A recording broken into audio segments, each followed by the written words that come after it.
এই গণঅভ্যুত্থানের মধ্য দিয়ে যে সরকার গঠিত হয়েছে ডক্টর ইউনূসের নেতৃত্বে, সেই সরকারের সময়ে আপনি যে বাজেট দিয়েছেন সেই বাজেটে সেই সরকারের শিক্ষা প্রতি যে নীতি তারই প্রতিফলন হয়েছে। কিভাবে হয়েছে আপনারা কি উল্লেখ করেছেন, সমগ্র ট্রেজারার স্যার উল্লেখ করেছে। এটাকে অত্যন্ত আমি বলবো ন্যাক্কারজনক ভাবে এই সময়ে এসে ডক্টর ইউনূসের নেতৃত্বাধীন এই সরকার শিক্ষা খাতে বাজেট কমাচ্ছে। এটি 24-এর গণঅভ্যুত্থানের চেতনার সাথে সুস্পষ্ট, আমি বলবো এক ধরনের বিশ্বাসঘাতকতা আমি বলতে চাই। আপনারা জানেন, আমি নিন্দা জানাতে চাই এই সিনিয়র লোকেশনকে। এই সরকার গত প্রায় এক বছরে সারা বাংলাদেশে মানুষকে পুরো সংস্কারের একটা দাবানলের মধ্যে রেখেছে। অনেকগুলো সংস্কার কমিশন করা হয়েছে, বিভিন্ন জনকে বিভিন্ন দেশ থেকে ডেকে এনে তাদেরকে সংস্কার কমিশনের প্রধান করা হয়েছে। অথচ বাংলাদেশে আজ পর্যন্ত শিক্ষা সংস্কার কমিশন হয়নি। তার মানে কি ডক্টর ইউনূসের নেতৃত্বাধীন এই ইন্টারিম গভর্নমেন্ট বলতে চায় যে শিক্ষা সংস্কার বাদ দিয়ে এদেশের সংস্কার হবে? যদি তারা এটি করতে চায় তাহলে আমি মনে করবো হয় তারা বোকার স্বর্গে আছেন, বাস করছেন, অথবা তারা তাদের কোনো হিডেন এজেন্ডা আছে, তারা অন্য কোনো এজেন্ডা বাস্তবায়ন করছে। কারণ এই 24-এর গণঅভ্যুত্থান আমি খুব কাছে থেকে রেখেছি। এই 24-এর গণঅভ্যুত্থানের মধ্য দিয়ে যারা দেশের সরকার পরিচালনা করছে তারা শিক্ষার প্রতি অবজ্ঞা প্রকাশ করবে। আজ পর্যন্ত বিশ্ববিদ্যালয়ের শিক্ষকদেরকে এতগুলো সংস্কার কমিশন হয়েছে, এত কিছু হচ্ছে, কোথাও কি আপনারা দেখেছেন বিশ্ববিদ্যালয়ের শিক্ষকদেরকে সেখানে মর্যাদা দেওয়া হয়েছে, তাদেরকে সেখানে রাখা হয়েছে? সুতরাং আমি তিনি যেসব শিক্ষকদেরকে নিয়োগ দিয়েছেন নিশ্চয়ই তার যে যোগাযোগ, তার যে চ্যানেলরা তার মাধ্যমে দিয়েছেন, ঢাকা বিশ্ববিদ্যালয় থেকে দিয়েছেন, এনজিও থেকে দিয়েছেন, চট্টগ্রাম থেকে দিয়েছেন। কিন্তু সত্যিকার অর্থে এই 24-এর গণঅভ্যুত্থানের প্রাণ কেন্দ্র ছিল বিশ্ববিদ্যালয়। আমাদের শিক্ষার্থীদের প্রাণের বিনিময়ে, তাদের রক্তের বিনিময়ে এই অভ্যুত্থান হয়েছে।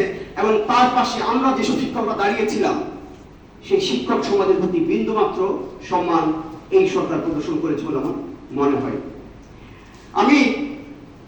আমাদের যে বাজেটটি সেটি নিয়ে আমি সংক্ষেপে বলতে চাই। আপনারা দেখেছেন যে সরকারের বাজেট কমিয়ে দিয়েছে, তার একটা রিফ্লেকশন আমাদের এই বাজেটে আছে। কিন্তু কয়েকটি জায়গায়, যেমন ধরুন আমাদের স্বাস্থ্য খাত, আমি খুব অবাক হয়েছি। প্রাথমিক স্বাস্থ্য সেবার সহায়তা আগে যেখানে ছিল 80 লক্ষ টাকা, সেখানে এখন হচ্ছে 45 লক্ষ টাকা। আমি জানি না জাহাঙ্গীরনগর বিশ্ববিদ্যালয়ের মধ্যে শিক্ষার্থী এবং শিক্ষকদের মোট সংখ্যা কত। তাহলে স্বাস্থ্য খাতে এখন তাই দেখতে পাচ্ছি আমরা, স্বাস্থ্য খাতে আমাদের বরাদ্দ কমেছে। এটা কোনোভাবেই হওয়া উচিত বলে আমি মনে করি না।